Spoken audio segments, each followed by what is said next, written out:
Hey, what's going on? It's Bill Burr, and it's time for the Thursday afternoon, just before Friday, Monday morning podcast, and I'm just checking in on you. Woo, woo, woo. What's going on, man? A third round of the playoffs. By the way, I haven't been talking any shit about the New York Knicks. How about them getting back to the Eastern Conference Finals?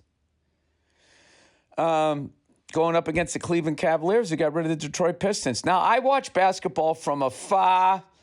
I watch this shit from across the room. I just listen to what people are saying. I don't know, Detroit's looking real tough. I don't know. I don't want to play Detroit. And then they fucking lose to the Cavaliers. All right? And you know what's kind of funny is the amount of Cleveland Guardian fans who hate the name Guardian. You know what I mean? They think Indian sounds better. They hate Guardians. But you're all right with Cavaliers? Don't be so cavalier. You have terrible names. The Browns. You know, the Shits. It's just, you guys went 0 for 3. I don't know what to tell you. I really don't know what to tell you. You really just, guys need to get together and, you know, if you put the work in, you can come up with some decent names. But, you know, to blame political correctness when you got the other two wrong, I don't know. I don't know about that. I don't know if I can co-sign on that, as the kids say. Anyways, congratulations to the Cleveland Cavaliers. It's infectious to be around him. He's just so cavalier. But isn't a Cavaliers some sort of fucking... some sort of rape and like pillage person, isn't it? Aren't they always a buccaneer, a pirate, and all of that type of stuff? You're like, arr. They turned them into like musicals, and then you didn't think they were that bad, and then you kind of like, oh, are they chopping people's arms off because they didn't bring enough gold that day? Oh, okay. It's all the same. Only the names have changed. Sorry. Anyway, so congratulations to them. And then what do you got out in the West? You got the Spurs, and you got OKC. And then you got the Avs, you got the Vegas Knights, and then you have the Carolina Hurricanes and the surprise upstart Montreal Canadiens. So I don't know. I always watch the East. It's weird because I live out here, but I don't know. The game comes on. Whatever. I'm an old man. I can't stay up for the fucking regularly scheduled ones. If your game ends at 7 p.m., I mean, you know, I'm watching your games. God damn it. I picked up this fucking, I don't know what, allergies as I've gotten older. I never used to have allergies. Now I'm like allergic to shit. And I just said that on a podcast. So now what's going to happen is a bunch of people who aren't doctors but have the internet are then going to tell me, they're going to diagnose me through their own telephones. I mean, that's how it goes. That is how it goes. I was watching, Nia showed me this video yesterday of some robot dancing to Michael Jackson, and it kept wiping out on the stairs, and she thought it was fucking hilarious. And I don't find those things funny at all. I mean, I'm able to find the humor and shit, but I don't find those fucking things funny. I don't find them running funny, dancing funny. I don't find those fucking things funny at all. Because the people who are making them, okay, they're smart enough to make them, but who they're making them for, those people are out of their fucking minds. They're out of their minds. So, isn't that funny? It fell down the stairs. What's not funny is the level of movement it had in between the falls is frightening. Because that would have been like, what the fuck, like 5 years ago. Holy shit, it can do that. This thing can run 70 miles an hour. They're going to start having that. I'm analog, man. You know, give me a fat cop that you can outrun. You know, make them shoot you.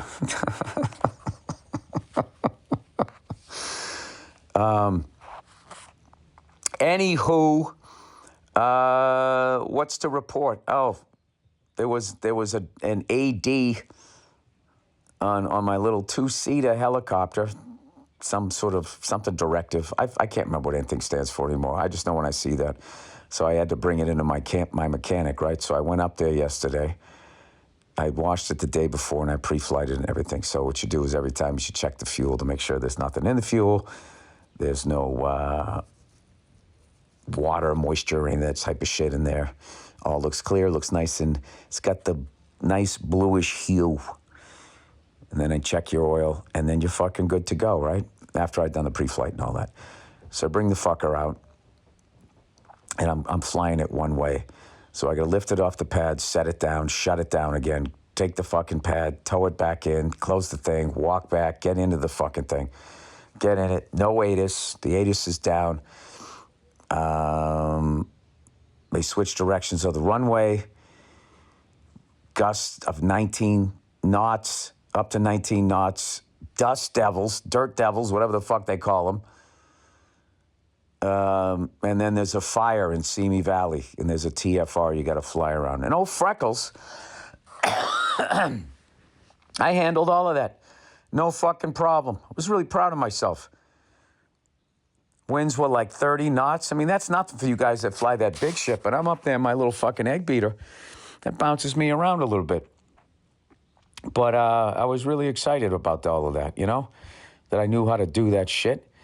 And I've been riding the Indian for a while, and I hadn't taken out the fucking road glide, and that thing was twitchy. I was like, whoa, this thing's got, Jesus, this thing's very cavalier.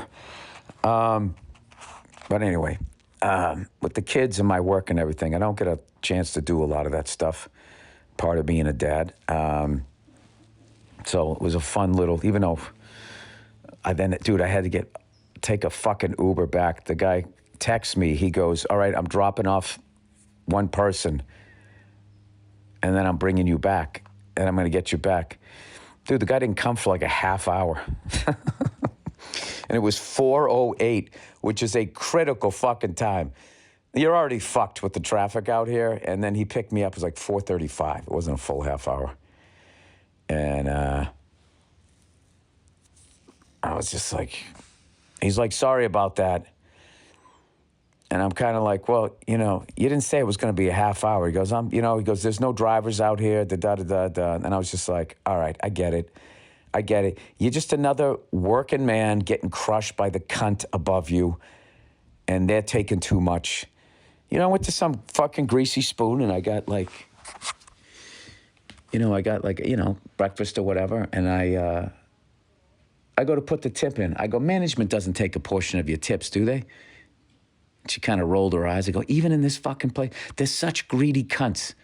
I mean, the reason why I'm tipping is because they don't pay a minimum wage, and then they take a portion of the tip just because they can now, because it's on the credit card, because it's in their hand for a second, and they can't stop themselves. They literally cannot stop their fucking greedy asses from taking from these people that they don't even pay fucking minimum wage to. Oh, I'll tell you, man, it's the kind of thing that, you know, it makes you understand certain things that people go out and do. You know, taking people behind the shed and give them a little what for. That's the worst things about cameras now, being everywhere. You know, they're good because you can catch bad people, but every once in a while, a bad person needs a fucking beating. You know, or as we used to call it, a life lesson. You can't do it anymore. The law protects these motherfuckers, or at least the cameras do. These goddamn cameras are everywhere. So anyway, what else? I don't know what else. I've been thinking about doing some shit overseas. I got a little acting gig coming up. Got a couple weeks on something, and I'm thinking, well, I'm already over there. I might as well knock out a few. I haven't been to some of these places in a while. Why not go out there and do a little something? Who knows? I'll see. But then also, I'm like, Bill, don't do what you fucking always do. It's like, oh my God, do I have a little downtime? Let me fill it all in. And then like a month later, I'll be like, I don't have any free time. Be that guy. Be that fucking guy. I went up and I did, last night I went down to the store. And it was a fucking good night, man. You know, pulled in. Ran into Annie Letterman. It's the fucking best. Shot the shit with her. And then I went in the back to do Josh's show. And at the end of the show, like, you give away stuff. And I had this bag of stuff. I just didn't have any room for it. And I refused to get, you know, a storage space. If you have a fucking house and, like, you still need to go get a storage space, it's time to fucking get rid of some shit. And the key is just to get rid of it. So I have this stuff over the years. You know, you go to gigs and people give you stuff. And then what happens with me is I hang on to it, and then I get sentimental, and then I can't get rid of it. So I look at the shit, and I think, I wish I didn't have that. But then I go to get rid of it, and I'm like, oh, but that's the thing they gave me when I did that gig, and I had a good time, and I saw those people. You know, I start thinking like that. So I was able to do, like, I had so much stuff. I had, like, a couple of jerseys. You know, you go to a town and they the sports team, like, if you did like a college, the number on the back was the year you did it. They were really fucking cool, but, like, you know, I'm never gonna wear them, and it's just cluttering up my office. And you know, I'll keep a couple, but I don't need, you know, as many as I have, and you know, whatever. So I brought it. I had everything from that to this Drew Bledsoe Buffalo Bills bobblehead, which I don't even remember when I got that. I was always a huge Drew Bledsoe fan. I mean, the guy had a fucking cannon. He had a cannon, you know? And he did right by the Patriots. He was fantastic. And that's like the weirdest part of Patriots history is him losing his job to injury. Is kind of a crazy thing. I think that guy is brutally underrated. So anyways, I had this thing. So it was funny. I was just like, any Buffalo Bill fans out there? This one guy's fucking both hands go up. And, you know, you got to feel bad for fucking Buffalo fans. Jesus Christ. You know, Sabres had a good year, though, you know? Sabres had a good year. But, of course, you know, if they're going to lose, it has to be Game 7, and it has to be at home. But did you see what those fans did? They started chanting, "Let's go Buffalo" in the end. That's pretty fucking badass. I don't know how many fan bases that would do that. So, I don't know, man. That was like something they would put in, like, a Hollywood movie, and everybody'd be like, well, in real life, they'd be like, fuck this, and everybody would leave and try to beat the traffic. Like the Canadian fans did, and every other fans do it. I'm not, you know, picking on them, but they're the most recent I saw when they lost like 8-3 in that Game 6. I mean, dude, that fucking place was empty. It's fucking empty. I always stay to the end. And you know what? I stayed to the end of that Toronto game, that famous one where we scored like fucking 3 goals to come back and win it. I was at that game, and I stayed. I didn't stay because I thought we were going to win it. I just didn't want all the Toronto fans to just take over the Fleet Center without getting a little bit of shit. So I was just mean-mugging people. I had nothing. They were beating us. Then all of a sudden they won it. And me and my buddy fucking, we couldn't believe it. That was one of the best sports nights of my life. We walked out of there like, what the fuck just happened? And then we went over to the north end of that cigar bar on Hanover Street. I always forget the name of it. It's like Italian for cigar or whatever they mean. Stigmata. And we went over there. And we were all in there. Was a bunch of Bruins fans in there. And everybody was just grinning ear to ear with this look on their face like, how the fuck did that just happen? And I have that whole memory because I didn't leave. But, you know, in defense of all those Canadian fans that left, they have the memory of not sitting in traffic and watching the rest of an 8-3 debacle. So I you know, I don't know. Maybe I understand. I like to stay.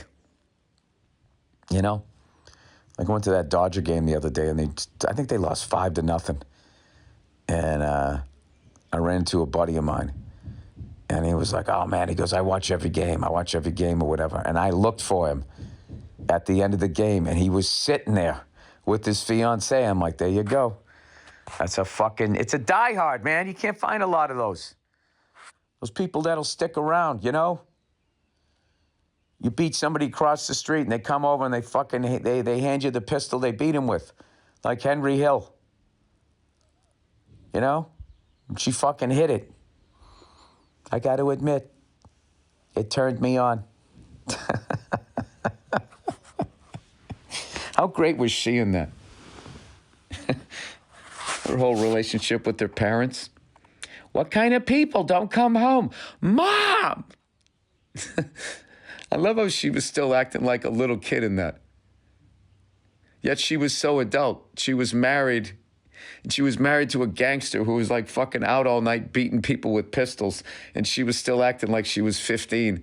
And she was embarrassing her in front of fucking high school kids. I think that's so... I love when actors make fucking choices like that. Speaking of which, I am so far behind the times on all of these movies that I have to fucking watch. Oh my God, I watched this one. Nia started watching it last night. Because she's like, this movie's ridiculous. We have to watch this. What the fuck was it called? It had Michael Douglas and Demi Moore in it. And it was like reverse sexual harassment. Like she sexually harassed him, you know? Like she's like sucking his dick and he's going like, no, cut it out. Get my dick out of your mouth, Jesus Christ. No means no. Yeah. I wonder how that movie got greenlit. I think all of a sudden once sexual harassment started coming out, there was quite a few people in positions of power that wanted to get like a different take on sexual harassment. Let's get the Hunger Games version. I like when the rich people are chasing the poor, not the other way around. I don't like when the harassed are pointing out the harassers. I want the harassers to be shown. Not saying there's not some psycho chicks out there, but it was just fucking, it was ridiculous. In what world can a man stop a woman from blowing him? She took his dick out, and the whole time he's going, no, God, jeez, stop, God. Like, you know, the passion was so great he couldn't stop, but he wanted to stop. Then all of a sudden, in the middle of it, he just turns around and goes, all right, you want to get fucked, right? And he does the classic Michael Douglas, gonna bend you over some furniture. Like, he was bending all the women over. Like, nobody bent women over more couches than Michael Douglas in the early fucking 90s. Like, he almost created his own genre of film, right? And he goes, all right, you want to get fucked, right? And he fucking climbs on top rope, this stupid Dockers.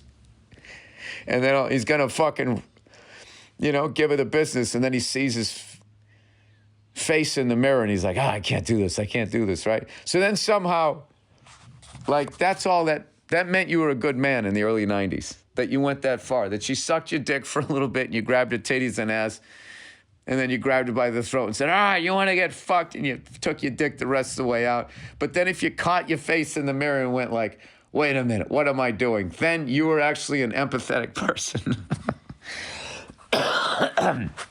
So, yeah, she was watching that one, and we were just we were dying laughing. You hear what I was talking about? Are you talking about Disclosure? Oh, Disclosure. How great was that movie?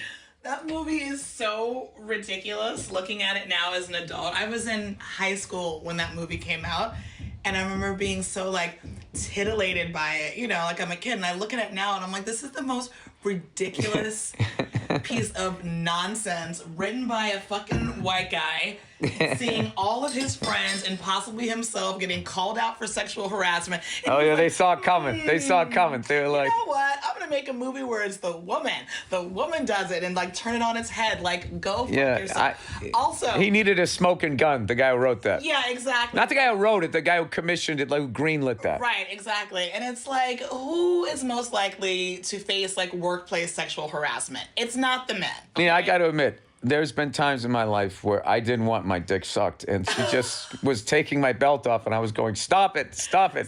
What are you doing? No, please, no. And also, this whole era of Michael Douglas's career where he was just fucking crazy bitches. Like, I mean, honestly, like, the biggest insult for me is the idea that Michael Douglas is that hot that these women are willing to ruin their careers. We're killing bunnies over this man. Like, the dick game was that good. All right, I'm gonna argue the other side. Great head of hair. Oh, jeez. He looks like he smells good.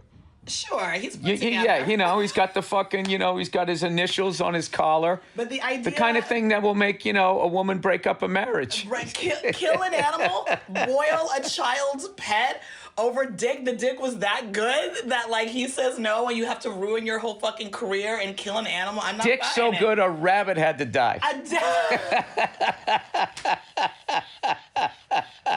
I'm not buying it.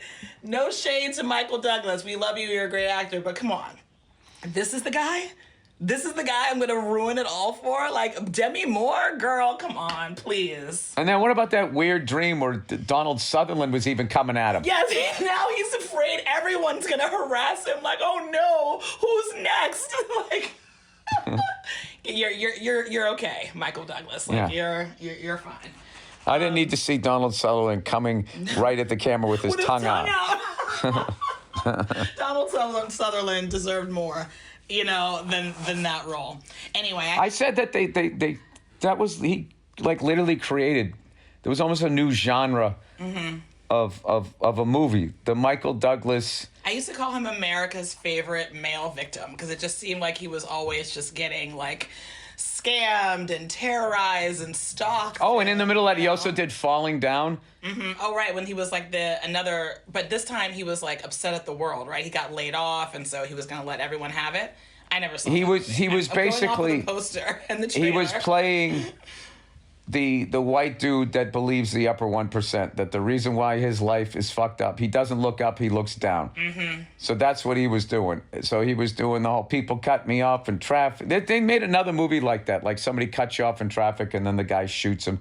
And then people like, you know, snap. In like a perfect world. And like people listening, everybody has a right to be upset right now. You just gotta make sure you get upset with the right people. Like, I don't think you should be putting somebody's mom in a van to take her to a jail to fucking with alligators around it, but these other guys can go to Epstein Island and nothing happens.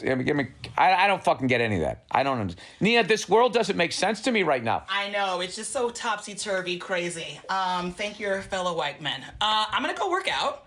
And you know what also annoyed me about that movie was there was a line in it where Michael Douglas says, she's on that Stairmaster for an hour every day. She could kick both our asses. It's like, she does cardio, and like that somehow is like, no, oh my God. Dude, you gotta understand, those guys were coming out of the Coke 80s. They were pretty emaciated. a Stairmaster. And her muscular thighs were just gonna take them out, huh? Oh. I will say, Demi looked pretty goddamn thick. She is hot as fuck in that movie. Yeah, she is. She's hot, so. Yeah, I would not be saying no, no, no, no. I would be coming home saying sorry about that. You know what? I get it. Love you. All right, bye. Anyway, well, there you go. The lovely Nia. All right, what am I doing here? I think that's it. We got a little bit of advertising. All right, ShipStation, everybody. You know, as the old sayings goes, if it ain't broke, don't fucking fix it. Sounds right until you actually do the math. Well, what the fuck? You got me so chill, and now I have to do math. I'm not good at that. For most businesses, shipping is that thing.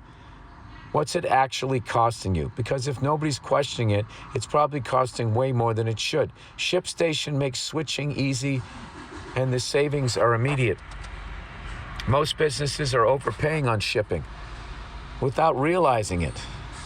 You calling these people dumb? ShipStation automatically compares rates across UPS, USPS, and FedEx on every order with savings of up to 90%.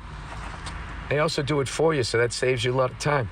So you can start with the hot fucking latte talking points. Select at least 2 talking points. Rotate across reads variations. All right, I think I can fucking do that. All right, I'm going to choose the first 2.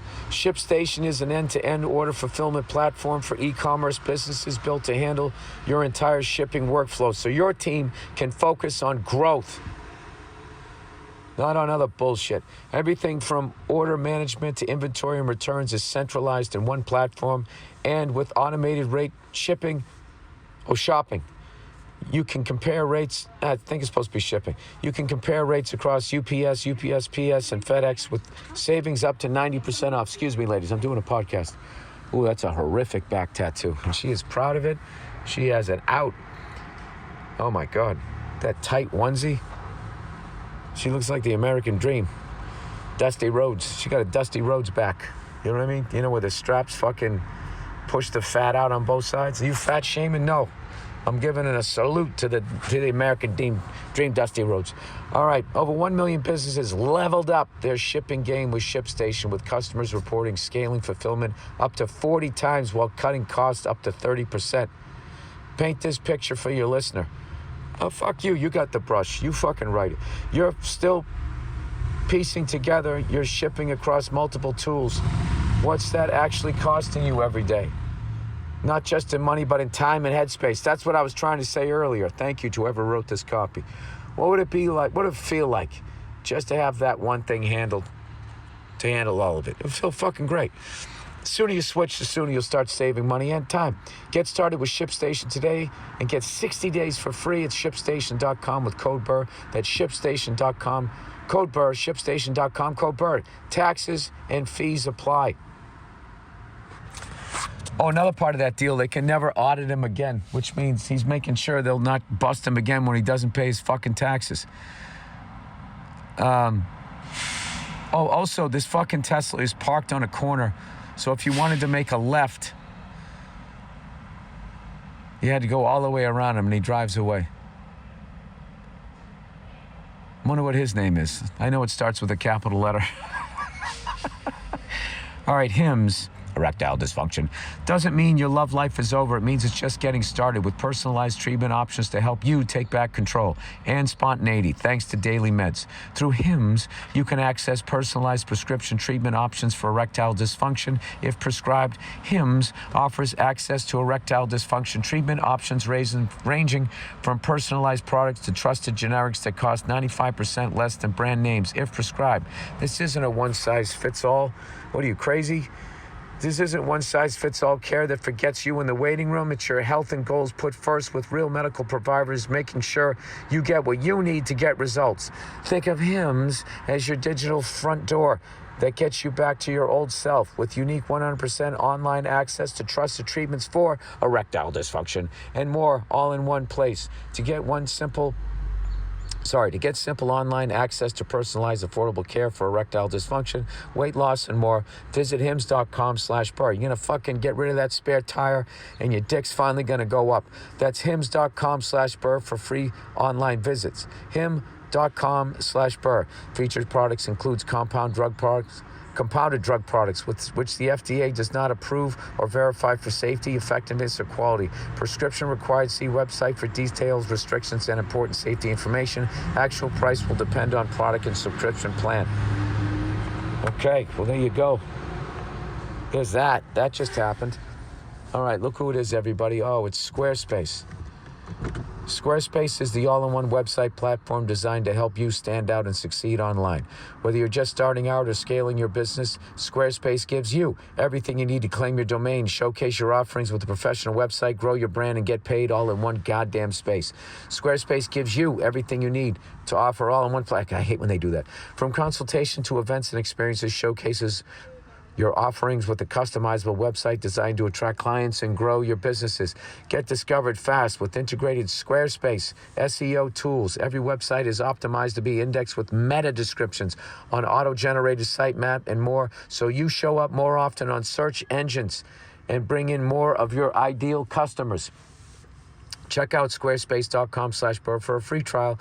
When you're ready to launch, use offer code Burr, BURR, to save 10% off your first purchase of a website or domain. That's squarespace.com/Burr, all capitals. All right, Brian, for a free trial. And when you're ready to launch, use offer code Burr to save 10% off your first purchase of a website or domain. All right, guys, this is the last one.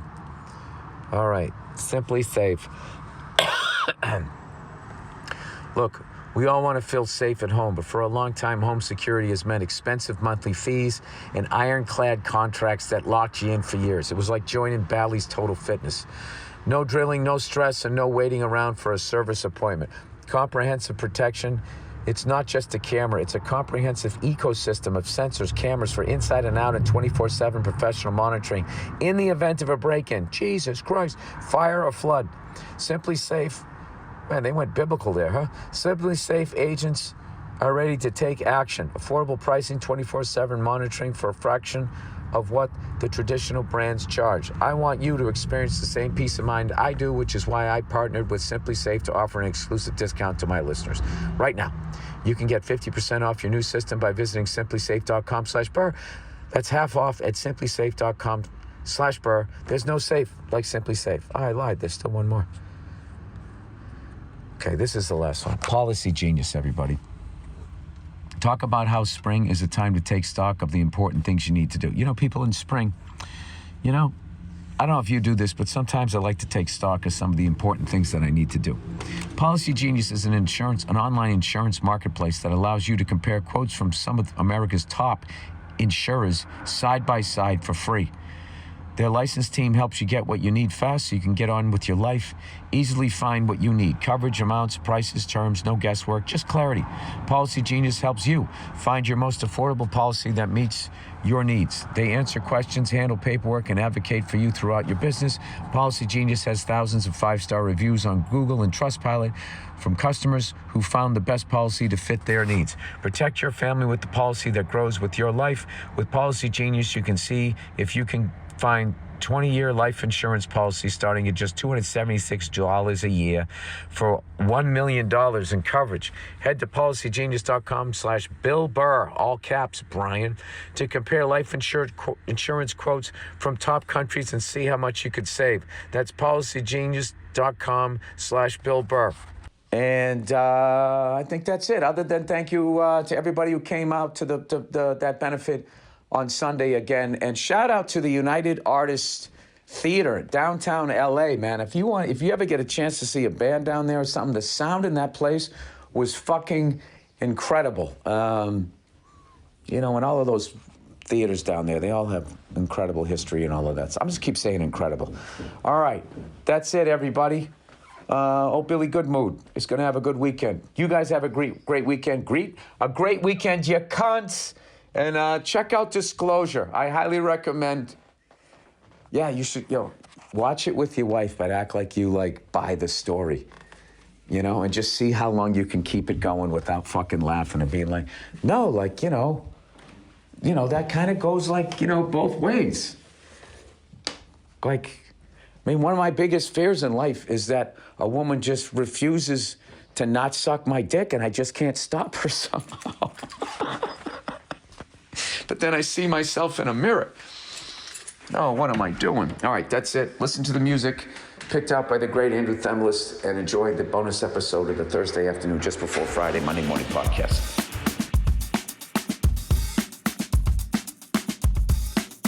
Hey, what's going on? It's Bill Burr, and it's time for the Monday morning podcast for Monday, May 21st, 2018. 2018, what's going on? How are ya?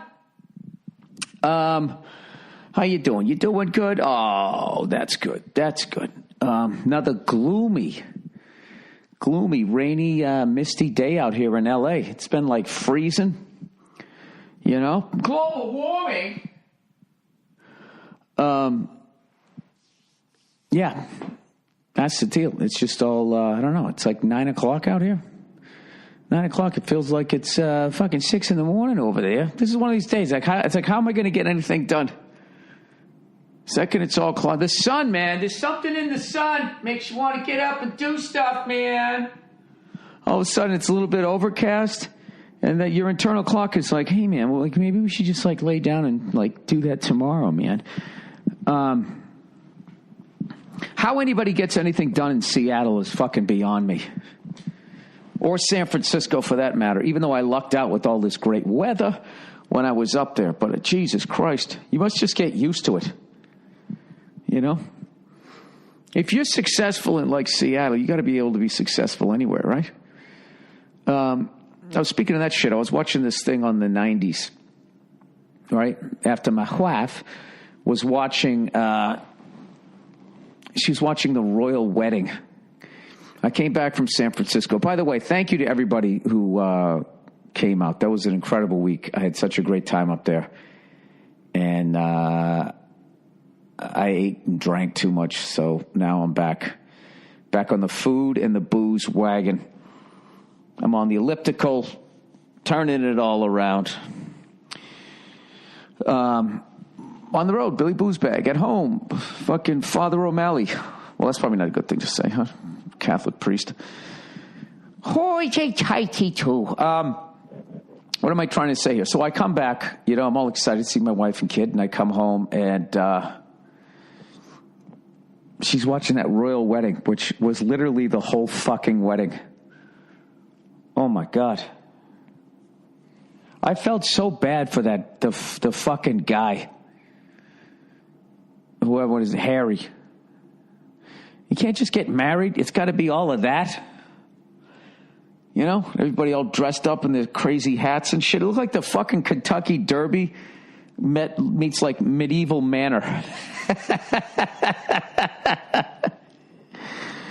The only thing was missing was Jim Carrey's character in that Cable Guy movie. Down, down, down.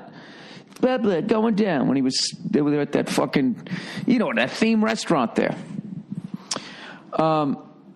Whatever. I'm happy for both of them. They found love and they're together. Jesus Christ. So she watched the whole goddamn thing. And so she's upstairs. So I was like, okay, I'm going to go unpack downstairs. We got a TV downstairs. So I go downstairs. And in the process was me unpacking. She came downstairs because she wanted to hang out with me. And she turned on the wedding down there. And I believe I yelled into a thick bathrobe. I was just like, TV. What did you say? I said it's great to be back with you and me. So I walked in there and I just was like, I know, I'll just slowly walk out of the room. And I got all the way out of the room and closed the door to within 2 inches. And she was like, where are you going? It's like, gonna go upstairs. She's like, well, I wanted to hang out with you. It's like, all right, well, I can't watch this. She goes, it's almost over. So I went upstairs and, I don't know. I get her watching that. That would be like, but the royal wedding would be like me trying to get her to watch, I don't know, some Hall of Fame induction ceremony after she's been away for 5 days, I had a hilarious thing happen to me up when I was in San Francisco, right? So I'm eating like an asshole. I went to this Vietnamese restaurant. I never eat Vietnamese food. I don't know why. I'm a creature of habit. I'll eat sushi and I'll eat Chinese food. And I'll eat Indian food. Oh, I'll dance all around that continent. But for some reason, like Vietnamese food, I'm like, I don't know about that. I don't know. Thai food I had a long time ago, and I got food poisoning off it, so I can't eat it for like 10 years. And then also I always get the same fucking thing. Because the menu's just overwhelming because I don't know what anything is, and I don't want to make a mistake. So I always get the, what the fuck is it called?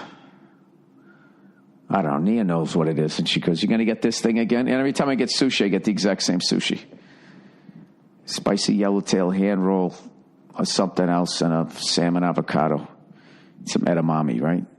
You get the same thing every time. I know I do. I realize that.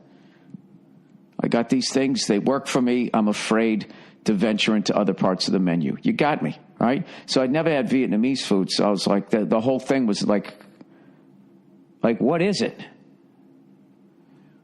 Like, what are they going to, it's always the same shit. It's beef, chicken, and pork. And just how they dress it up. So I'm like, all right. So I went in there. I got this chicken sandwich. I saw these shredded carrots on top of it. I was like, oh, my God, that's going to be gross. And I ate it, and it was fucking delicious. So anyways, but, the chicken was kind of fried. I told you I ate bad. Oh, I ate bad. And So now I got the salt going through my veins. And up the street, there was an ice cream place. So this is how off the rails I was in my diet. I was like, I'm going to go up to the ice cream place. So I fucking walk in there. And it's one of these new agey ice cream, Artisan ice cream, whatever the fuck that means. All I know is when it says Artisan, if you're an old guy like me, you're not going to recognize any of the flavors. They had like I was just looking for chocolate, vanilla, strawberry, the old school shit. They don't have any of that. They got like potato chips in it and shit. They got one was like chocolate rose leaf or something. If anybody can tell me what the fuck that is. So I just looked at it. I was just like, what the fuck is this? Wasn't there an ice cream store around the corner? Well, I'll go to that one. Maybe that's an old school one. And I walked into that one. Same shit. They had 6 flavors. I couldn't remember any of them. Today, if you had a gun to my head. So I say to the lady, I just go, hey, do you got mint chocolate chip? She goes, no, it's not in season. I was like, what do you mean it's not in season? And she turns around. She's like, Megan, when's mint chocolate chip going to be in season? And the lady comes up. She's like, I think July. How fucking ridiculous. In season? It's like you're serving ice cream. This leads to diabetes. This is poison. Your body doesn't need this. There's a lot of studies out there right now that are saying sugar is a carcinogen. You know, that's just what the fuck you're serving people. Whoa, but it's fresh. This is in-season cancer, right? So, you know what I did? I was like, fuck this. I just walk out. I just said, okay, thank you, and I walk out, right? And you know what I did? I just went to the same place that old people get their ice cream. I went to Walgreens. I went to a pharmacy, right? And all you got to do is find wherever the photomat developing place is. And you see about 8 old people there with like Insta fucking cameras, whatever the hell those things used to be. And right to the left of it or to the right of it will be ice cream. And I went there and I walked right in. I saw Haagen-Dazs mint chocolate chip. I bought a whole fucking pint. I didn't want it. You know, I just wanted a small cup, so I bought the whole pint. And I was so fucking tempted to walk back to that ice cream store. I'd be like, hey, ladies, it's in season. But I didn't. And then I went back to the hotel room, and even though I was good after eating like a third of it, like I didn't have a freezer or anything, it was going to go bad.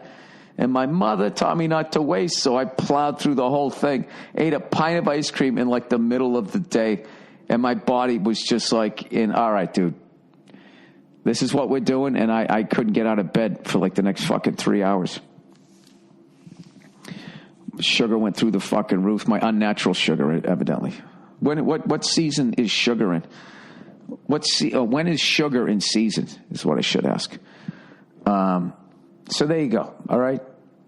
If you're old and you need ice cream, you want some ice cream, at this point, I would suggest going to the grocery store or going to a pharmacy, drugstore. They have the old school chocolate, vanilla, strawberry, mint chocolate chip, butter pecan, all those old ones. Okay? And I don't want to be a fucking asshole old guy, so I respect the young people and their new crazy flavors. You know, where they take other desserts and they stick it in there. You know, like candy bars and brownies and shit. It's just like, it's fucking redundant.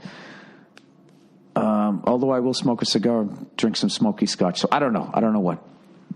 Anyways, I guess that was my, what's the deal with ice cream sort of story. Speaking of ice, because I've become friends with Josh Adam Myers, the host of the goddamn Comedy Jam, he's a good friend of mine. He somehow has me rooting for the fucking Washington Capitals, you know, every year in the playoffs, right? Obviously, if they're playing my Bruins, I don't. Okay? But, you know, so he can, you know, feel what it's like to win a championship. So I can put a little sparkle in his eye. And now he has me watching this fucking team every year. And I was sitting by myself yesterday. You know, if you haven't been paying attention to the series, the Lightning lost the first 2 games. Capitals won the first 2 games. And my buddy was all excited. And I said, hey, I don't want to be the guy raining on your parade, but we beat them pretty easily in game 1. And then they just shut us down and ran the fucking table. So I think I'd wait till I was at least up 3-0 before I got excited about beating the Lightning, right? So they won the first 2 games, the Capitals did. Then the Lightning won Game 3. They won Game 4. And yesterday I'm sitting down watching Game 5. Watching this adopted team that's going to break your heart every year. And I was by myself, and I literally said to the TV, after the Lightning scored yet another goal, I just said, hey, fucking Capitals, every goddamn fucking year. And I was just like, what am I doing? There's supporting a friend, and then there's just, standing in line for an ass kicking for no goddamn reason. So, and how about those Vegas Knights? Jesus Christ. Making short work of the Winnipeg Jets. What do they got on that team? I know they got the Flower from Pittsburgh between the pipes. I guess he's playing fucking unbelievable. They got a bunch of old wily veterans coming together. I don't know. Every time I picture that team, it's like an over 35 league game, within the NHL. But good for them, man. It's going to be funny, the first year they don't make the finals. How their fans are going to react to that. They're going to be so goddamn spoiled. In the history of the 4 major sports, has this ever happened? Has an expansion team in their first year ever, I got to look this up, ever made it to like the equivalent of the Super Bowl, World Series type of shit? Okay, has an expansion team ever made the finals? Okay, now they're going to say, well, the Vegas Knights did it yesterday. All right, Vegas become the first expansion team to reach a championship. Yep, there you go. Has an expansion team ever won a championship? Well, if no one's ever made the championship game, that would be a no. All right, here's the article. Expansion teams aren't supposed to be good, especially in their first year. The fact that these clubs have to draft players... What the fuck was that? I thought that was a bowl sliding off the counter. The fact that there was an earthquake just in my kitchen. The fact that these clubs have to draft players who often aren't important enough to their current teams to be protected, although that's not necessarily always the case, provides expansion teams with a significant disadvantage in their inaugural season. This year, however, the Golden Knights have dispelled that notion on their way to a Stanley Cup final appearance. Oh, this is the big thing every year. It's the Stanley Cup final, and it's the NBA Finals. And it's all how you look at it. If you look at all 7 games collectively as the final, or if you look at each game, this is an NBA final game. This is game 1 of the NBA. I don't know. I think the way the hockey does it makes a little more sense. How does Vegas stack up against the other expansion teams? All right, here we go. In the NHL, the Golden Knights are just the second team since 1950 to appear in the final in its inaugural season, joining the St. Louis Blues in 1968. Oh, that's bullshit, though. Before I even read the next sentence, because I remember, you know what they did in the NHL? Okay, they went from 6 teams to 12 teams. And rather than putting 3 with the 3 original in one conference and 3 with the 3 original in the others, they had the entire expansion 6 in their own conference. So from day one of them was going to make it there and then get fucking swept by one of the original 6, right? What does it say? However, the Blues were one of 6 expansion teams that year, and all 6 of them were placed in the same division. The winner, which advanced to the final. There you go. In MLS, the Chicago Fire shocked the world in 1998 by winning the MLS Cup and U.S. Open Cup in their first season. I would say they shocked the fucking United States soccer world. I wouldn't say they shocked the world. But the rest of the world does watch soccer, or as they call it, football, but I don't think they respect our bullshit, right? Probably made us look worse, right? But in Major League Baseball, no expansion club has finished with more than 70 wins in its first season. In the NBA, this 1916 Chicago Bulls are the most successful expansion team, Jesus Christ, but only won 33 games. And in the NFL, the 1995 Carolina Panthers, who finished just 7-9, topped the list. Well, there you go. There you go, man.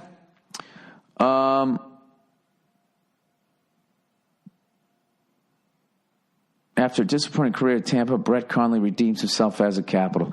Is that next Capital game tonight? Is that what you're telling me? Yeah, it's 3-2, 8 p.m. Eastern time.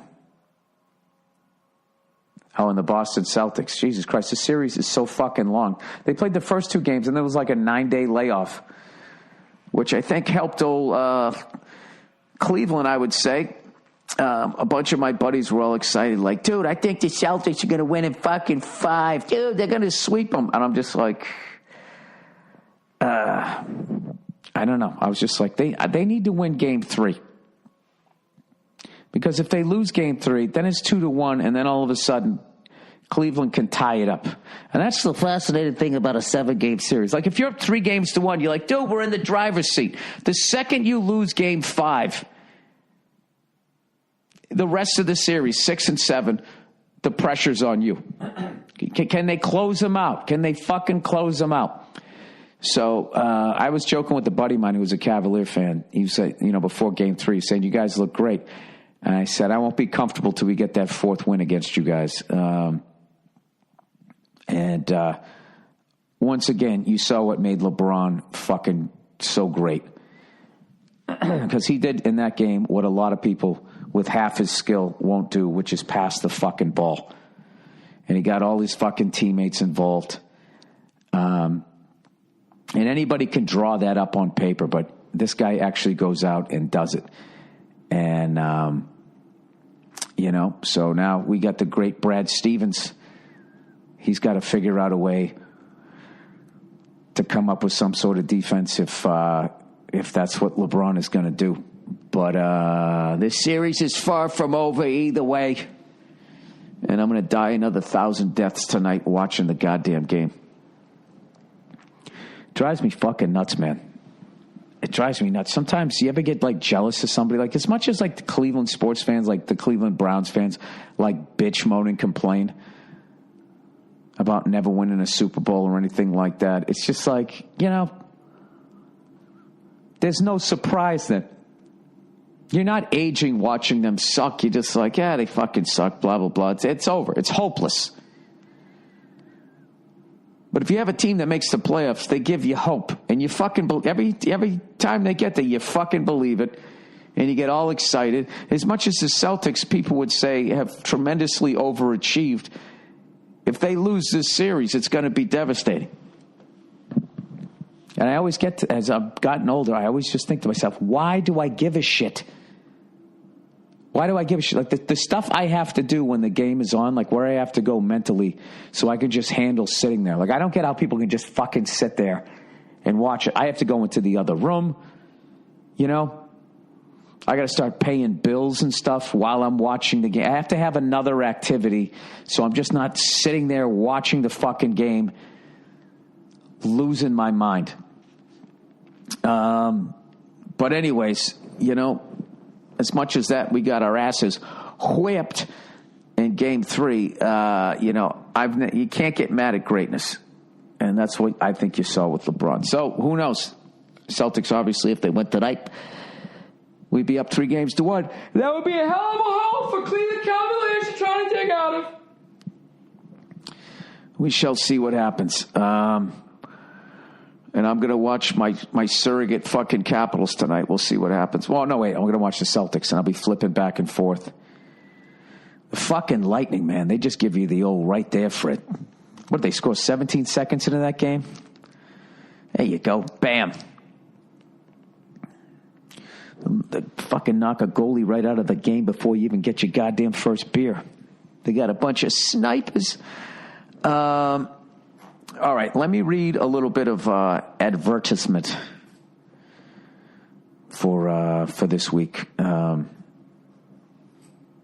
Anyways, but this is my last big push here as I slide into my fucking 50th birthday here, where I got myself in great shape, but I think I peaked too early. Then I had that bad week in San Francisco, so now I got to have a perfect week just to get even with what the fuck I did last week. But I think I'll be all right. Come in right around 170. I'll look all right. At least when I cry, when my 40s are over and I look down at my stomach, it won't be as big. And that'll be uplifting. Does that make sense? I don't fucking know. All right, Zip Recruiter. All right. So, anyways, old Freckles. Laying off the fucking booze. Do for Freckles. I'm actually seriously considering getting rid of my bar. Can you put like half drank? What the fuck is that? What's this music? It sounds like the beginning of like a movie ripping off what's that Eddie Murphy movie? Axel Foley? What do you think was playing other than the original porn? It's actually a highlight for the Vegas Knights. Vegas will play the winner of the Capital Series. That's on Sports Illustrated. If you'd like to have that as a ringtone. But boo. Let's see what this one sounds like. Oh, this is the old guy chasing the woman to the train. I saw this woman. She was beautiful. I had to talk to her. Like you could do that in fucking real life. See some woman on a platform and then start running towards her train.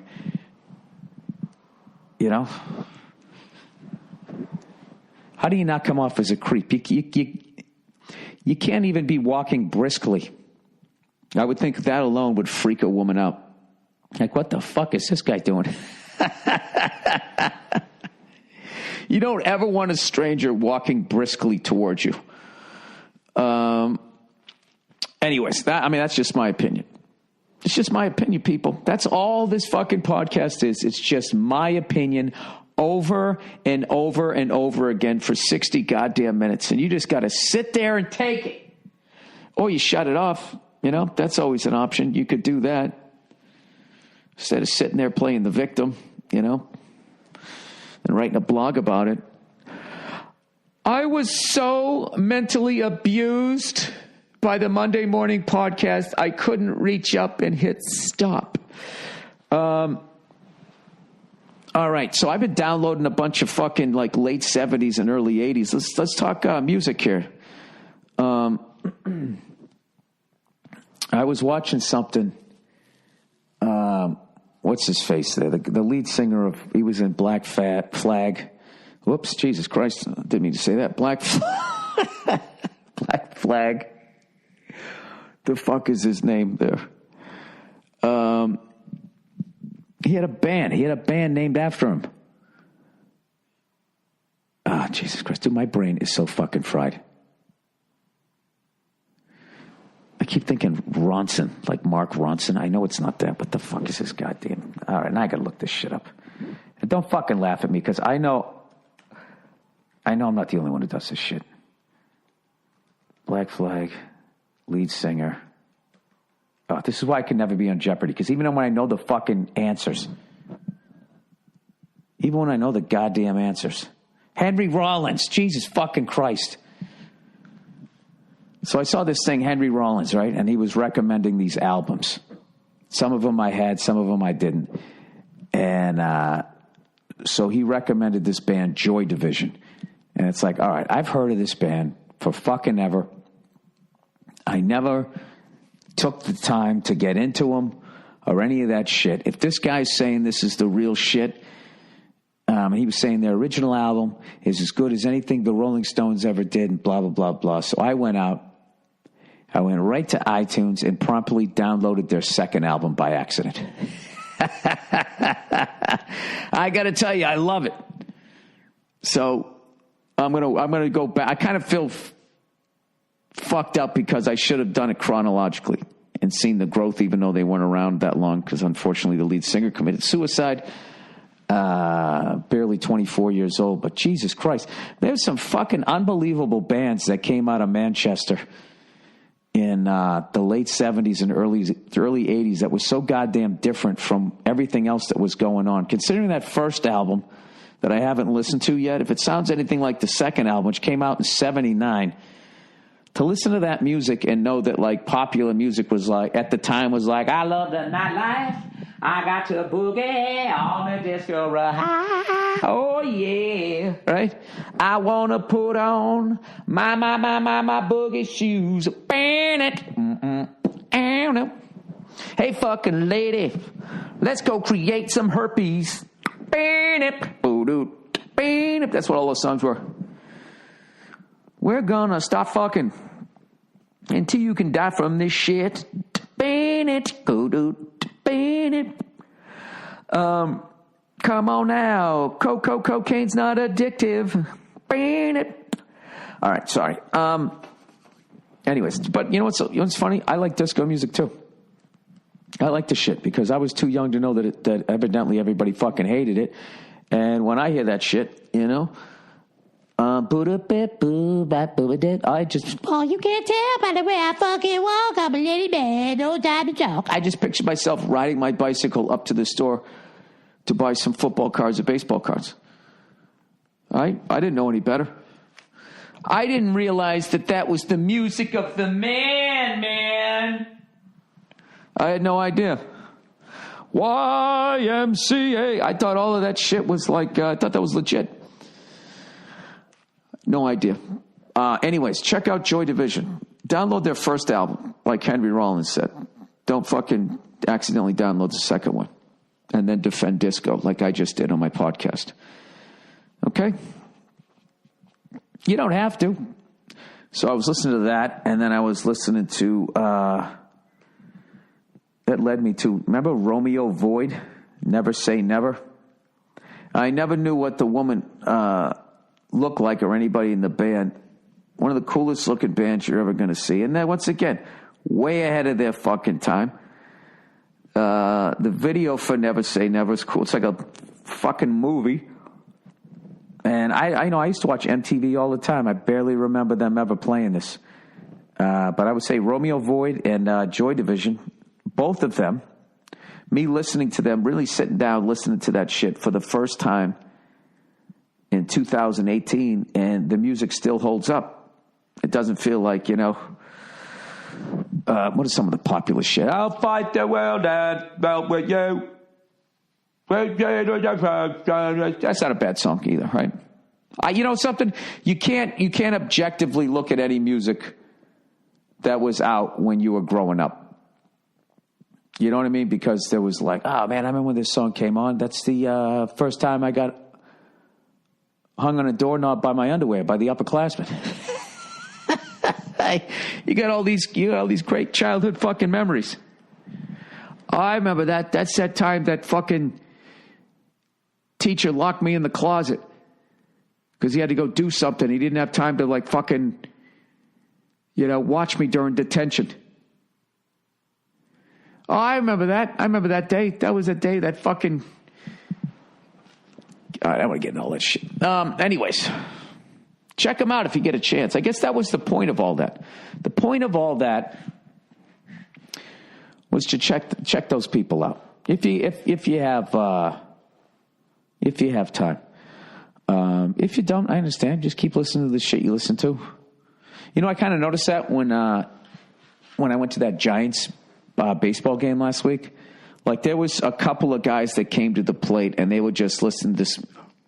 Remember that new metal and some of that horrific shit that came out in the early 2000s? You know, when they tried to combine rap and metal? You know?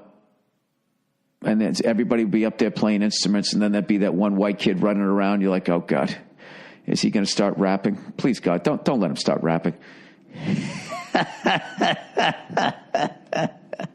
That is the one amazing thing about that style of music. That was the one style of music that white people, as much as they tried, just could not steal it. You know, I'm not saying that Eminem and some guys like that haven't been tremendous, but, you know, that is one, it was just, I don't know what it was. White people did their best. And then there was that whole and the music was so good that white kids got into it. And then they did, hey, man, we ought to put that in our band. Ba-da-da, ba-da-da, yo. It just didn't work. It just didn't work. There was a lot of stuff from that time that just fucking didn't work. I remember slam poetry. Oh, my God. Jesus Christ, that was just like... I just remember the person who would ever be doing it would always have their eyebrows up and be like pointing at you like what they were saying was just fucking unbelievable, like just unbelievable, and it was like blowing your mind. And I would just be sitting there going like, you know, that's kind of a very mainstream point of view that has been said about people in power for a long time. I guess I've never heard it rhymed before, so that makes it new. I don't know. But I couldn't look at it objectively because that was yet another time stand-up comedians were going like, oh, my God, this is going to take over stand-up comedy. We're all going to be fucking homeless, right? I told you guys about that time when, in Massachusetts anyways. Do you remember karaoke? They still have karaoke, right? Which I know a lot of bands were nervous that was going to end people going to see live music, you know? Because some plumber was going to be standing on stage going, just a small town girl, living in a lonely world. Like people at that point were going to be like, you know, I don't think I need to see this generation's Freddie Mercury because I can watch the guy who just plumbed my fucking toilet sing Journey. Think I'm all set on professional musicians at this point. Thank you, karaoke, but you know how it is. You live in fear. It's what it is. People live in fear. So anyways, there was something that came out. It was called karaoke. And basically people in the restaurant or whatever would go on stage and there'd be a teleprompter and they would just read a joke. Like, you know, two guys walk into a bar and the bartender says, dabba-dabba-dee. Blah, blah, blah, blah, blah. Hey, I didn't know that. I would have fucking done it an hour ago. And then they couldn't teach timing, right? But we were all convinced, like, dude, karaoke, it's going to do to stand-up comedy what karaoke did to live music, which was absolutely nothing unless you were in an incredibly shitty band. So one time we were, I know I've told this story before. This is for the new listeners, all right? So one time, I was doing this gig somewhere in New Hampshire. It was upstairs at a bar. It's a 2-story bar, okay? People take drinking seriously in New England. 2-story fucking bar. You know, and there was plenty of room to add on to the bar. It wasn't like, you know, it was this densely populated area. I don't know, this guy was just building up for whatever reason. So we're on the 2nd story of this fucking building, and across the street is this little carnival. And all I remember was, you know that Viking ship ride you get on it just basically, it's like a giant swing going back and forth, but you're on that giant boat. So that is basically right outside the windows on the 2nd floor of this bar. And there was screen windows, too, because it was the summer, and I guess this place must not have had air conditioning. And all I remember was standing on stage, bombing, and all I could hear was the people screaming on the ride. So my set, it turned into like my own little horror film. And what was funny was the boat was not like parallel to the bar. It was like pointed at it, and it looked like it was going to come right through the fucking window, and then it would go up. I remember the guy I was looking at was saying, you know, it's very phallic looking, right? And I was dying laughing because when the underneath of the boat was coming up and going back, it looked like, you know, that ridiculous shot in porno where just in case you think he's really not putting it in there, they make good and goddamn well you know that that's what's happening. I always wonder if, like, the porn stars can feel the heat of the lens on, like, their ball bags and fucking hoo-has. You know, maybe that's why they shaved their pubes, because they got sick of them lighting on fire during takes. I don't know.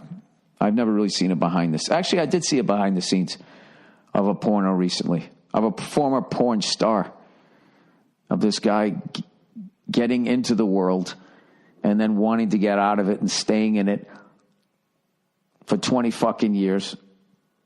And I watched the whole thing right up until when he decided to get out of it. And then the next one was him at Bible study.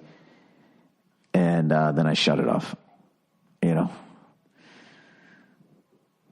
I was just like, all right, I don't want to watch this part. You know, reminding me that I'm a piece of shit and I should probably, you know, look at Bible studying or something. I don't know what the fuck it is. There's just something that always wigs me out about that. You know what I mean? Because even you can sit there and be like, hey, man, like that stuff doesn't exist, man. You also think, hey, well, what does exist? These are the ramblings of a guy turning 50 going like, do I need to hedge my bets and start going back to church?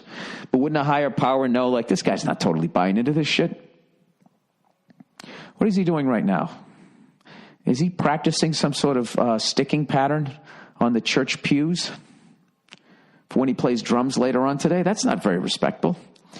All right, let's do some reads here for this week. Grass-fed versus grass-finished. Dear Billy, beef breath. Releasing on your podcast, you did an ad for your new sponsor, Butcher Box. By the way, I tried that pork that swine that they sent me, and it was I didn't realize like the original pigs that came over here. Before, I guess they were all mixed with these other pigs. It's very like white supremacy, the way they have like the pigs and dogs, like purebred and all that. Well, these purebred pigs, like you gotta prove to their DNA that these are actually, you know, I don't know what pigs from fucking Liverpool. I have no idea. All I can tell is that, you know, I bought into the hype, so I don't know if that affected my taste buds, but it was one of the best pork chops I've ever had in my life. So hats off to Butcher Box. Anyways, he said you didn't know what the term grass-finished beef means. It means they are giving you the real thing. A lot of restaurants these days tell you they serve grass-fed beef, and they usually charge more for it. The term used to mean exactly what it sounds like, but it's all gotten watered down now, and now it's often just a marketing gimmick. Pretty much all cattle are grass-fed. They are fed grass pellets, hay, or if they are lucky, they get to spend their lives happily grazing in a pasture. But then almost all of them get fed grain or other garbage to fatten them up at the feedlot before slaughter. Grass finished, however, means they eat grass right up until the very end. I learned this little bit of trivia when I was working as a travel writer in Hawaii. I wanted to pass it along because I figure I owe you. That's pretty cool. I started listening to your podcast and Joe Rogan's podcast because I frequently had long drives by myself to get to remote areas of the various islands, and a person can only listen to so much Hawaiian music. That's hilarious. Thanks for keeping me company long drives. No problem. In case you've never been to Hawaii before and are questioning my comment about long drives, the Big Island is about the size of the state of Connecticut. I didn't know that. And since there are no direct routes, it takes more than 2 hours to get from the Kona side of the Big Island to the Hilo side, where the volcano is currently erupting. You know, the bright side of that volcano erupting isn't it creating more land? You know? Well, you know, thinning out the population, evidently. Here's a link about the term grass-fed so you can verify for yourself. But it's a long article, so probably not something you want to read on the podcast. Dude, if it's a short article, it's not something I want to read on the podcast. God knows I'll fuck that up. How scary is it to not only live next to a fucking volcano, but to be like on a goddamn island? I mean, the only thing that I've seen that has been not like a little more relaxing is how slow the lava's been moving. You know, after it sort of erupts, so you just don't want to be near it where, you know, spitting up like a fucking toddler, right? Let me see. Let me read up on this shit. Hawaii volcano. What is the latest? Hawaii volcano warning of toxic gas plumes. Lava spews lays of toxic gas and glass into the air. it's spewing glass. Did people throw their fucking soda pop bottles down there? Or is that some chemically way that all of those minerals with that level of heat turns into glass? Lava, acid rain, VOG, sulfur dioxide, and now lays. New deadly threat emerges. Good fucking Lord. Can you imagine if you're there right now on your honeymoon? You can't tell me that's not an omen. Did I marry the right person? God, give me a sign. Now, that could mean, that could actually mean a good thing, right? But the eruption, it's going to fuck your brains out. I don't pretend to know. Okay, first it was lava, then acid rain, and VOG. What the fuck is VOG? Am I so far behind the story people know what VOG is? VOG. VOG is a form of air pollution that results when sulfur dioxide and other gases and particles emitted by an erupting volcano react with oxygen and moisture in the presence of sunlight. The word is a portmanteau of the word volcanic, smog, and fog. You mean the smoke that comes out of a volcano? They call that VOG? The term is common in the Hawaiian Islands. All right. VOG is created when volcanic gases react with sunlight, oxygen, and moisture. The result includes sulfuric acid and other salt. Jesus fucking Christ. Those poor people, man. Living in that goddamn paradise, just sitting there, So like school gets canceled out there. There will be no school today due to the VOG. We got to go an extra 2 weeks in June because we missed those 2 weeks, 3 months earlier when the volcano was erupting. These fucking Hawaiian people are tough, huh? Oh, there we got a little snowstorm. It's going to be slippery. You could slip and fall and break your tailbone. And then on the other side, they're sitting there going, oh, really? Now, we could burn to death. Be vaporized, right? We go outside and breathe in poison. So what the fuck, what is everybody doing out? Like, how poisonous is it? Jesus Christ, can you imagine that shit? Like, you still decide to go ahead with your vacation, and as you're coming in for a landing, you're seeing all that VOG. Honey, it's okay. Stop crying. We're on the other side of the island. Okay? It's just lava. Okay? It's just lava and a little bit of poison gas, and it's currently still happening. Other than that, it's going to be fine. You're going to be sitting on the beach with a lei around your neck and a gas mask on your face, taking a big gulp of oxygen before you lift the mask and take a sip off your straw, drinking out of a coconut, just like we planned. Come on, this is our time.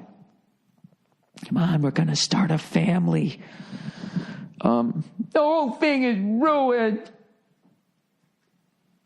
First, I couldn't find my shoes, and now a volcano's erupting. I just want to go home. All right. Hey, stay strong, Hawaii.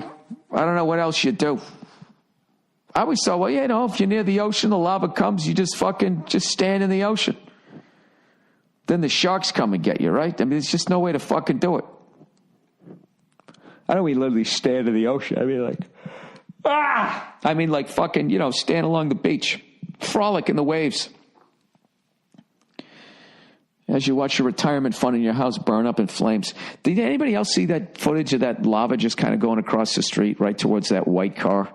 Did it bug you that nobody's like, you can't get the fucking car out of there?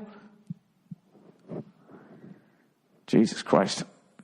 I'll tell you right now, if you ever steal a car and you want to get rid of it, that's it. Steal a car while a volcano is erupting. Have your little joyride, right? The cops chase you, you just drive it into some lava, and then you fucking jump out. Stole what, man? I don't see any car. And then what would happen was they would have the dashboard cam, and then they'd get you for fucking, destroying evidence or I don't know what the fuck. Who knows? I don't pretend to understand things.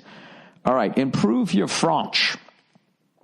Dear Billy Bilingual, I'm a 24-year-old American man who completed a year abroad in Paris. I knew no French before going, and I'm now fluent. Yeah, well, that's the way to do it. You're over there. I know you've been using Rosetta Stone, and that's really helpful, but here's a tip on how you can become conversationally fluent. Oh, great. The best thing to do is listen to audiobook and read this text simultaneously in French. I know you hate reading, but if you get a good narrator, it can be entertaining and will make you literate. Oh, yeah, I've been reading French books, like kids' books, to my daughter. I read Harry Potter and L'École des Sorciers, whatever, and I was able to chat up French women afterwards. Hope this helps, and go fuck yourself. Well, wait a minute. If someone's just speaking French and nobody's translating it for me, I'm just listening to French. How does it work? Audiobook and read the text simultaneously. Let me see something. French audiobook with avec text. Let's see what I got here. French parallel audio. Oh, look at that. You know what? I'm going to do it. I'll give it a shot. Thank you very much. Thank you very much. Oh, Jesus. Look at this one. Oh, Jesus. Police caught me with a prostitute. What's up, Bill? A big fan of yours. I enjoy your stand-ups. Okay, I'm going to say this is a first draft. Your Netflix originals, especially F is for Family. Thank you. And your interviews on YouTube, mostly the ones on Conan. I'm 28 years old, single, no kids, live alone, kind of a loner. I smoke weed. I work midnight at a gas station. All right, let's do this again. 28 years old, single, no kids. I live alone, kind of a loner. I smoke weed. I work midnight at a gas station. I never go out. I don't drink. I don't do any kind of clubs or hardcore drugs. I just get horny. I usually have girls, but not this time. I fucked it up with every girl I was talking to. Somehow I managed to be rude by asking them if they enjoyed giving head. Oh, boy. I got to say, man, I got caught up in some bullshit. Tomorrow I have a trial, and I'm a little nervous. I have to get a court-appointed attorney. I don't trust anyone, though. The lawyer I was supposed to have wouldn't stop asking me for money when I told her I have it in 3 days. I don't lie. I'm honest as fuck. All right. I always get nervous when people say I don't lie. Anybody knows me knows I tell the truth. I didn't do that. All right. So basically what happened, I got pulled over by the cops telling me straight up they saw me talking with a known prostitute. For sure, it was a sting operation, even though she showed me her tits. She was cute. Too cute, if you ask me. A little too cute. So she got in my car and asked me what I wanted. I told her, but she wanted more money, so I said no thanks. She got out, and I decided to go home. I pull out into the street, and literally not even 30 seconds later, I see lights come on behind me. Luckily, I didn't go to jail. They gave me a ticket and impounded my car, though. All right, so what's the problem? I've been bullshitting my mom. I told her the car's in the shop. I thought you said you don't lie and that you're honest as fuck. Anyways, I had to spend $2,000 to get it back, but it was in my mom's name, so I had to come up with another lie. I thought you said you didn't lie. You're honest as fuck. And I was trying to sell the car, even though that makes no fucking sense. What? So I needed paperwork stating she was my mother, giving me permission to retrieve my car from the county clerk's office and have it notarized by the bank. I know, Bill, I don't lie. If I told my mom she'd probably die. All right. So we kind of covered his tracks there. No joke. I'm the youngest of 5, all fuck-ups, all boys. I'm supposed to be the good one, and I am. I was just being stupid. I think the only thing that's worrying me is the fine. Probably like $5,000 to $10,000. Oh, well. Thanks for the time to read this. By the way, I'm going to say where you live. I have tickets to your show. Can't wait. Anyways, thanks, and go fuck yourself. All right, well, she's probably going to find out. I would just tell her. I'd just tell her, just say, listen, I fucked up. I fucked up. She's your mother. She'll forgive you, right? I don't know. I think I would be more worried about the $5,000 to $10,000 fine than your mom not loving you anymore. All right? You fucked up. You made a mistake. Everybody makes mistakes. I make mistakes. You made a mistake. It's what the fucking life is. You make mistakes. You learn from your mistakes. You move on. You try to do better. All right? That's it. I've said it for a long time. If people were cars, we'd be recalled. There's a reason the world is so fucked up. It's because humans are running it. Okay? We're just smart enough to be fucking morons. All right, good luck to you. My friend's dad wants to pay me to get naked. Jesus fucking Christ. Okay. Or the last one, girlfriend and best friends graduating same time, different places. Thank you. A nice sitcom trope I can finish with here. I got 2 dates in one night. All right, let's get through this one. My friend's dad wants to pay me to get naked. Oh, Jesus. Hey, Mr. William Frederick Burr. Hope you're doing good. Big fan of the podcast and all your other shit. Keep doing what you're doing. I'm a 24-year-old guy from the UK. Okay, the UK. Until recently, I've been working behind the bar in the local pub where my friend's dad would drink regularly. I met him a handful of times over the past 10 years or so as his son is one of my best friends. He's about 70 years old and a very devout Catholic. That's not a good characteristic. Who has also worked at the church in some other capacity or another. I shouldn't blame the whole religion. Okay. Because maybe he's a good guy. All right. I've always got a weird vibe from him. Oh, boy. And he started to seem even weirder. Oh, Jesus. After seeing him multiple times in a week. He was giving me big tips, which is rare in the UK, and he would cup my hand with both hands for 10 seconds or so when he gave the money to me. He'd stare into my eyes saying all this weird complimentary stuff about me like, you're a very good ball man. And you'll go far. Sorry with the bad accent. So I started to feel something was off about this guy. Oh, God. This is like when Quint slid into the mouth of the shark. One day, after a few months of generous tips from him and general weird encounters, he had about 5 large glasses of red wine and got pretty drunk. As I was walking around the pub collecting glasses, he called me over to him and pulled me to one side in a dark, dimly lit corner. He hushed his voice, and got really close to me with his putrid breath wafting into my nose and said something along the lines of, right, I have a proposition for you. First off, I just want to make it clear that I'm not gay. Oh, Jesus. I'm not gay at all, right? But what I want to do, what I do have is an appreciation for the male form. I can't keep doing this accent. What I do have is an appreciation for the male form. I used to have a boy who I would pay 150 pounds, which is 200 or euros. That's 203 American. Really? To allow me to look at his naked body a few times per week. I wouldn't touch him or force him to do anything. He would simply get undressed, and I would appreciate his body and pay him for his time.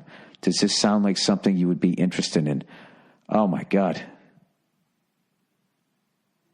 I immediately said no and was pretty shocked, but I didn't make a scene. I just laughed it off and said, sorry, I'm not interested.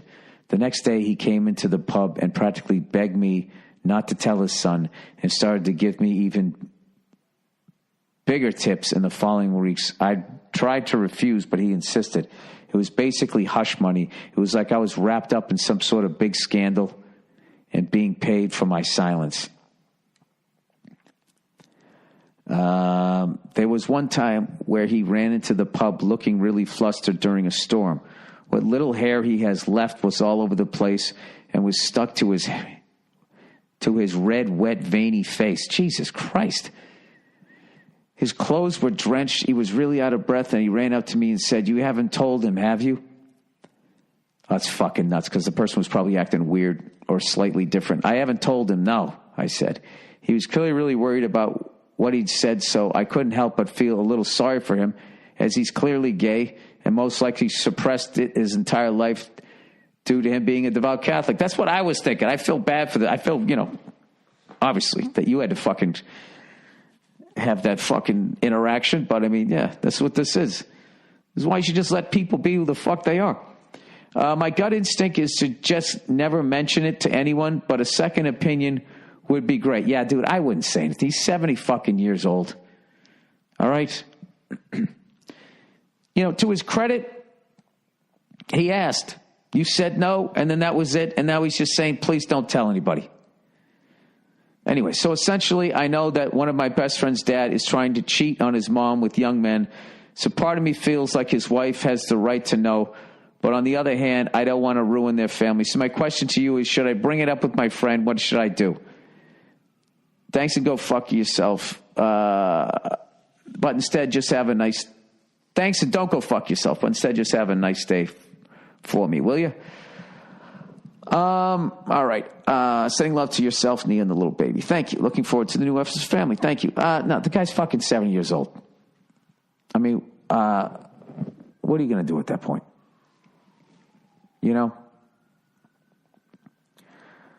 I don't know. Is the guy bisexual? I have no fucking idea. All I know is he asked, you said no, and he's left you alone other than panicking that you're going to fucking tell somebody. So, I feel like that's his, if he wants to tell people, that's his thing. You know what I mean? I don't fucking know. I would think that his wife on some level might even fucking know. Who the fuck knows? Relationships are very complex.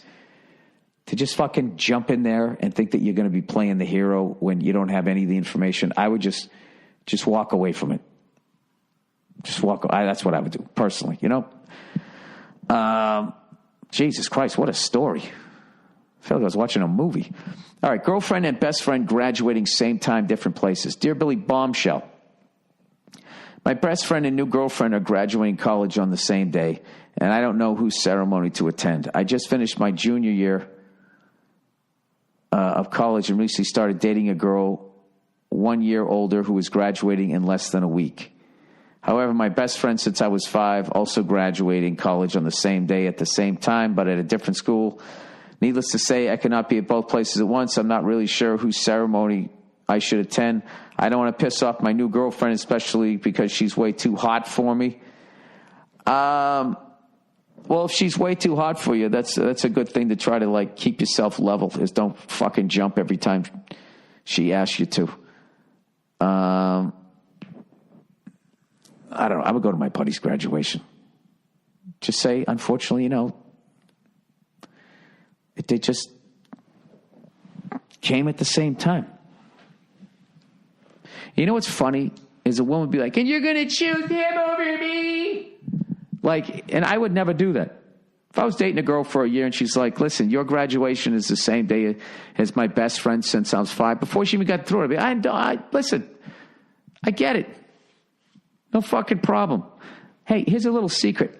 I don't want to go to the graduation ceremony myself. I just got to get the piece of goddamn paper. That's the only reason why I'm showing up. Don't worry. I'll take a video. All right? Gives a fuck. It's a ceremony. He says, anyway, really unsure I can justify picking a new girlfriend over my best friend, but at the same time, he doesn't give me sex, so there's that aspect. Let me know what I think you should do. I don't think you should operate from a place of fear. I think you should go with loyalty, and you should go to your friend's thing. That's what I would do. If she can't understand it, what are you going to do? Plenty of fish in the sea. All right, false rape allegations ruining my friend's life. Jesus fucking Christ.